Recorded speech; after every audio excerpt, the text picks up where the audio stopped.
கீழ்ப்பகுதி விரிவாகவும் மேல் பகுதி குறுகலாகவும் இருக்கின்ற குடம் போல ஒரு இடத்தில் ஒரே கூச்சல் சப்தம், இறைவா எங்களை காப்பாற்று, இறைவா எங்களை காப்பாற்று என்று மிகப்பெரிய ஒரு கூச்சல் சப்தம். ரசூல் ஸல்லல்லாஹு அலைஹி வஸல்லம் அவர்கள் எட்டி பார்த்தார்கள். நிர்வாணமாக ஆண்களும் பெண்களும் அந்த குவளைக்குள் இருக்கிறார்கள். குவளைக்கு அடியிலே தீ மூட்டி கொதிக்கின்ற தண்ணீரில் வெந்து கொண்டிருக்கிறார்கள். யார் இவர்கள்? நபி ஈசா. யார் இவர்கள்? ஜிப்ரீலே, என்னால் பார்க்க சகிக்கவில்லையே, யார் இவர்கள் என்று சொல்லப்பட்டது. ஜிப்ரீல் அலைஹிஸ்ஸலாத்து வஸ்ஸலாம் அவர்கள் சொன்னார்கள், அவர்கள்தான் விபச்சாரம் புரிந்த ஆண்களும் பெண்களும்.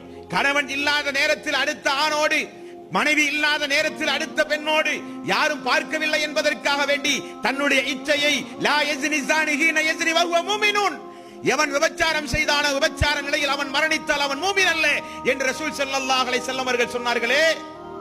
அல்லாஹ் திருக்குர்ஆனில் விபச்சாரத்தின் அருகில் கூட நெருங்காதீர்கள், அது மிகப்பெரிய பாவம் என்று அல்லாஹ் ரப்பல் ஆலமீன் சொன்னானே. கண்ணால் பார்க்காதீர்கள், கண் செய்கிற விபச்சாரம். கையால் தொடாதீர்கள், கை செய்கிற விபச்சாரம். அந்நிய பெண்ணோடு அமர்ந்திருக்காதீர்கள், மூன்றாவது நபராக சைத்தான் இருப்பான் என்று ரசூல் ஸல்லல்லாஹு அலைஹி வஸல்லம் அவர்கள் சொன்னார்களே. அந்நிய பெண்ணை தன்னுடைய சகோதரியை போல பார்க்காமல், தன்னை பெற்ற தாயை போல பார்க்காமல், தன்னுடைய உடன் பிறந்த மகனை போல பார்க்காமல், அந்நிய பெண்ணை உல்லாசமாக அனுபவித்து இந்த உலகத்தில் விபச்சாரம் புரிந்தார்களே ஆண்களும் பெண்களும். இந்த உலகத்தில் தன்னுடைய இச்சையை முறைகேடான அடிப்படையில் தீர்த்தார்களே அந்த ஆண்களும் பெண்களும். அல்லாஹு அக்பர். அந்த மிஅராஜுடைய பயணத்தில் நபிகள் நாயகம் ஸல்லல்லாஹு அலைஹி வஸல்லம் அவர்கள் பார்த்த காட்சிகள் இப்படிப்பட்ட கர்ண கொடூரமான காட்சிகள்.